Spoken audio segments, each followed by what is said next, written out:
I be saying some crazy things. Sometimes I have crazy thoughts. I might be a crazy person, okay? I can spin around 3 times and then point my finger in a direction, and I can guarantee you I can point my finger at a girl who got a bunch of dudes in her DM, because the average female is going to have more options than the average dude. I try to stay away from that, and then there's a girl that I find who's obsessed with the Tic Tacs. How many Tic Tac followers do I have? What I would require from a girl in a relationship, right? Let's get it started, man. 7 specific things. When you watch this video, take out all the social media propaganda that you heard, all the programming that you heard. Don't have a romanticized idea of what relationships are really like, okay? So number 1, she has to be physically attractive to me, okay? To me. You know, I'm not a person who necessarily prefers a slim, thick shawty. Oh, she gotta look like an Instagram model. But you know, if she got a little pudge, I ain't gonna lie, that might be kind of solid, you feel me? That's something that I like personally, you know? My preference has been light skin and curly hair, but that's not, like, if you look at my track record, you'll see all types of things, you know? You'll see dark skin, light skin, brown skin, white, Latina, African, you know, you'll see everything. You know, I'm not a very picky person when it comes to physical attraction. Usually I haven't gone for girls that are skinny, maybe a regular size or maybe slightly bigger. I'm not saying like fat, but like heavier, but they're proportionate. You feel me? I already canceled myself, didn't I? I canceled myself. I'm against body positivity. Hey, let's be real, bro. Everybody has their preferences, you know. It is what it is, bro. Anyways, number 2, she has to be feminine, okay? Like I said, these are all long-term things that will matter to me long-term in a relationship. Short-term, I might like a girl that's kind of feisty a little bit here and there, but over time, that gets exhausting. I really want a girl who will have some feminine energy about her, you feel me? Like, feminine traits would be something like agreeableness. Agreeableness means that you have the ability to be agreeable, okay? It doesn't mean that you're agreeing with everything I say because I want you to have your own opinion, but you have to have some sense of agreeableness. You know, you can't be super combative or whatever. Very opinionated. I don't want that, you know, that's annoying. I want you to be cooperative, you know. Why are you always trying to argue with me? I don't want to hear you initiating all these type of arguments over the smallest things. Gentle and nurturing, okay? I'm not saying that you gotta be so soft and gushy and you don't. Gentle and nurturing means, you know, I want you to be like a kind person. I want you to be like, what do you picture as a feminine person, a feminine female, right? She's not rowdy and stuff, you feel me? She's pretty calm, like a girly girl that's not a child anymore, okay? And nurturing, because like I said, long term, if this is a long-term relationship, I might be thinking like this might be the shawty I might want to create a legacy with. Obviously, I'm pretty young. This whole list is probably not something that I'm gonna be looking for right now, because I'm not looking for a relationship right now. I'm just living my life, and I have to become the right person for the person that I believe is going to be the right person for me. You feel me? But this is a huge one, man, and I need the people.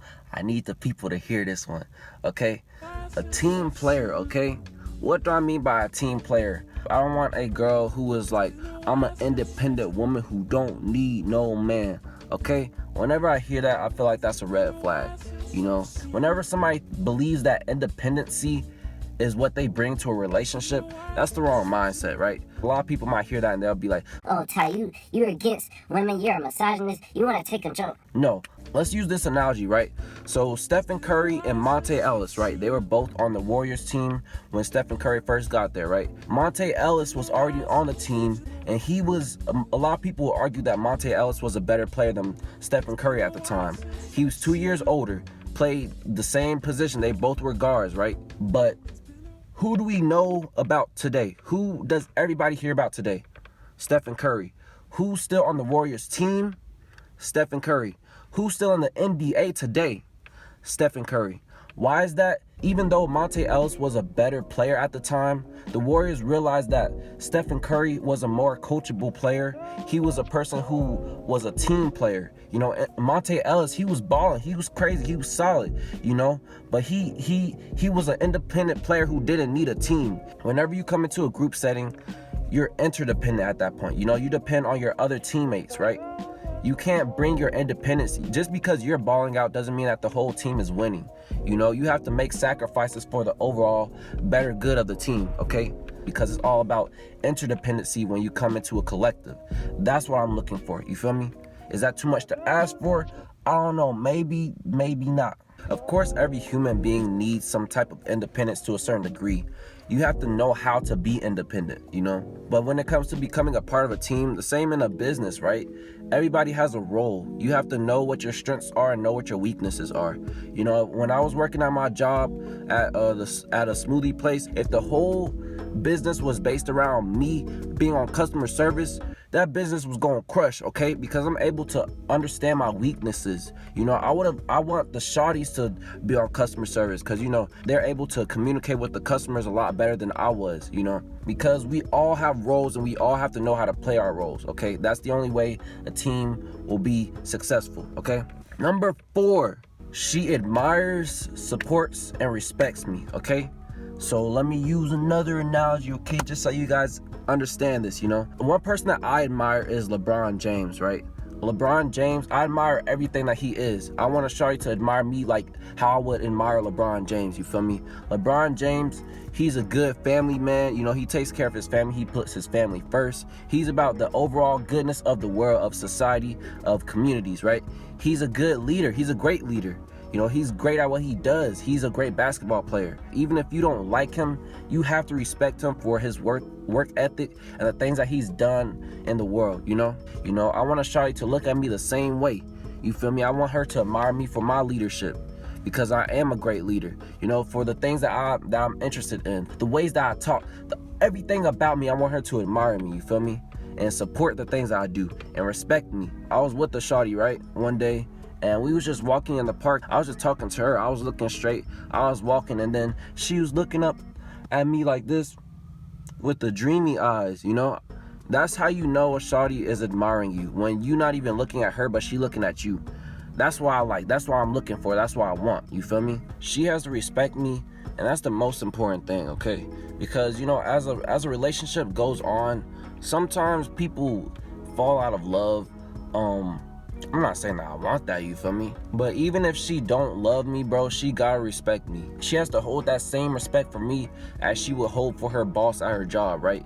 Because you wouldn't cross your boss by any means because you know the consequences, you know? You out of there. Same with me.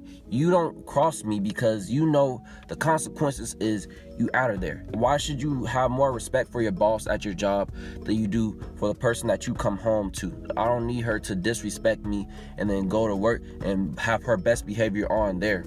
That don't make no sense, you know? Number 5 is emotional intelligence and healing. Okay, so emotional intelligence, I would say me personally, this is not to toot my own horn or anything, but I think I'm a pretty good person when it comes to detecting what people's emotions are, understanding what my own emotions are, because I have very good self-awareness, and I'm really good at observing how other people may feel, you know. I remember I was talking to my therapist, and she was asking me if I would ever want to become what she's doing, you know. I think that I'm pretty good with emotional intelligence, and like I said, healing, right? Healing is super important. I'm not saying that you gotta have everything together, because who does? But at the same time, I don't want you to be bringing past traumas and past baggage onto me, you know, because I got my own problems. You know, you got your own problems, but I don't want you to be bringing problems onto me. Like, I remember I was talking to a girl, this happened like a year ago. She was about 25. We was having a good conversation, and then all of a sudden she started talking about how she had these baby daddy problems and how she's a single mother and how things are just not going well for her. And I'm like, you know, I just met you. You know, we just started talking a few days ago, and this is the thing that you drop on me. I see that you have past traumas that you haven't healed yet. I don't want you to bring that to me because I got my own problems. I'm not here to be your therapist, you know. I also set a date with the shawty, right? We were supposed to meet out somewhere, and then, you know, I showed up, and then she flaked, you know. She flaked. I was there for a good maybe 20 minutes. I was like, yo, what's going on? You know, because I don't take that very kindly when my time is wasted. I really don't like that. And she hit me with something like, oh, I didn't know that we were still on today because you didn't tell me today that we were still on. And I was like, I told you the date, the time, and the place. But she's like, oh, you didn't text me in 2 days and I wanted reassurance. And I'm like, but I told you all the details we needed, right? And then she told me, oh, I'm sorry, this just happened to me before and somebody did this to me and they didn't show up for the date and I felt sad. And she's like, I'm really sorry that I made you feel like this. I felt like, you know, she was genuine when she apologized, but at the same time, she obviously has some insecurity issues or something ain't right there, you know? I don't want you to bring past baggage onto me and make it my problem now. You know, I don't want to do that to you. I'm working on healing myself. You know, I've gone to therapy. You know, I'm always working on myself. I don't want you to bring baggage onto me. I want you to be my peace, not my chaos. And I'll do the same, you feel me? I'm not asking for anything that I'm not willing to reciprocate. The emotional intelligence in healing is something that is lacking, you know, in society today. Like for me, I think that I have high emotional intelligence, especially for a dude. You know, a lot of dudes ain't got no emotional intelligence. But even for the average person, I think I have above average emotional intelligence. And, you know, the healing, a lot of people aren't even aware of their own problems. A lot of people think they don't have problems. But everybody has something, you know. And if you're not working towards improving that, and if you're dumping those things onto me, you out, you feel me? I'm not here to take all that, you know. Being open-minded, intelligent, and wise, okay? These are all 3 things, not to toot my own horn, but I'm all of these things to some degree. The reason why I say I'm intelligent and I'm wise is because I'm open-minded and I'm a good listener. I have to give my appreciation to other people as to why I'm intelligent and wise, you know, because I listen to other people. I might say, like I said, I might say some crazy things. I be saying some crazy things. Sometimes I have crazy thoughts. I might be a crazy person, okay? So she gotta be able to understand that, and when I say things, I want her to hear me out. I'm gonna be open-minded with what she gotta tell me, you know? Like I said, I want her to be intelligent too. I like for someone to teach me a few things, you know, as well, because I'm gonna teach her a few things, you know. We gonna be able to give something back and forth. If she's into psychology or philosophy, that'll be dope, you know.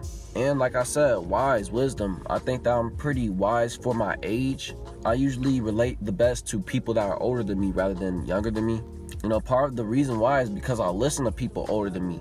You know, when my elders are talking, you know, I got 2 ears and 1 mouth. I listen more than I speak because I realize that this is a priceless moment. Whenever I'm listening to somebody that's more experienced than me in life, I'll listen because I really like listening and I really like learning. So I want her to be the same way, you know, going through experiences and also listening to people who have already gone through experiences. And I feel like a big part of being wise is, you know, like I said, open-mindedness. You know, considering what you already believe, what you believe wholeheartedly might not be true. So you hear out the other person's perspective. You focus more on learning and understanding another perspective than you are about being correct. From my experience, it's been the most difficult thing to find. Not just in other females, but in people in general, you know. A lot of people don't keep an open mind. A lot of people aren't, you know, some people just aren't born with natural intelligence, and I understand that. I'm not a hyper intelligent person. I feel like I'm above average, and just for people in general, the more intelligent you are, the less people you'll be able to find that are similar to you. It is what it is, bro, you know. The 7th thing is loyalty. Loyalty, loyalty, loyalty. Like Kendrick Lamar said.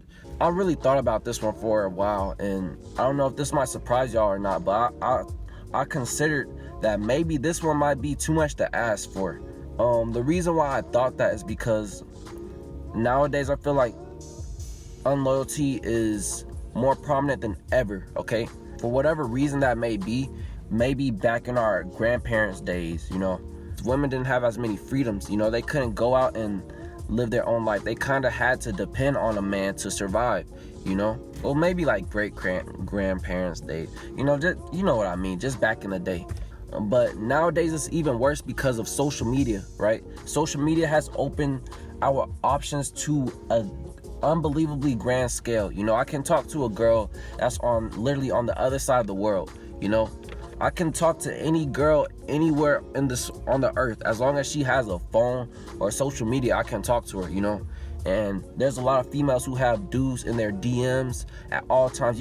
I can spin around 3 times and then point my finger in a direction, and I can guarantee you I can point my finger at a girl who got a bunch of dudes in her DM, because the average female is going to have more options than the average dude, you know? Yeah, social media has opened up a lot of opportunities for infidelity. You know, it's so easy to cheat because you can communicate. You can cheat with anybody at any given time.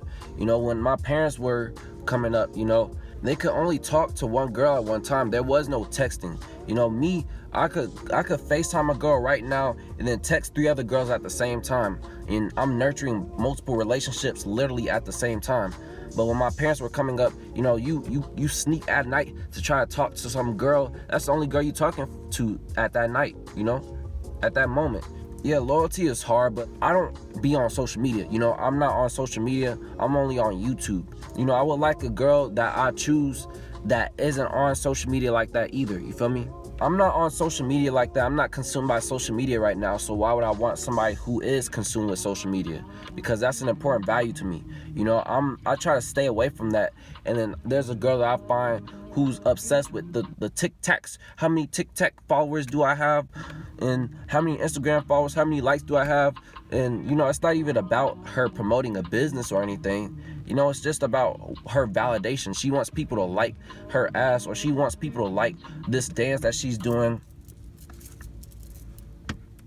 All that nonsense, bro. I mean, you can do the dance, I understand, but I don't want you to be consumed with it. I don't want you to be looking for validation externally. You know, I want you to be able to be secure in yourself to where you don't need social media to boost your self-esteem, to where you feel sufficient as a human being. You know, are you gonna be down with me?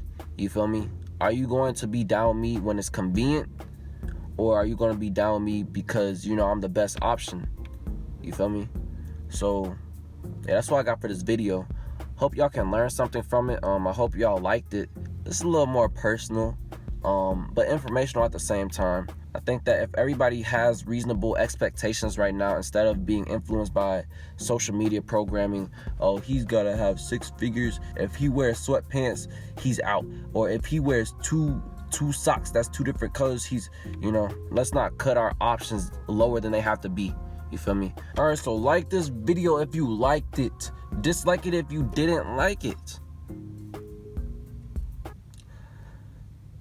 but don't dislike it. Leave a comment if you wish, and subscribe for more content from who? What's his name? All Seeing Ty. And I'm out, man. Peace.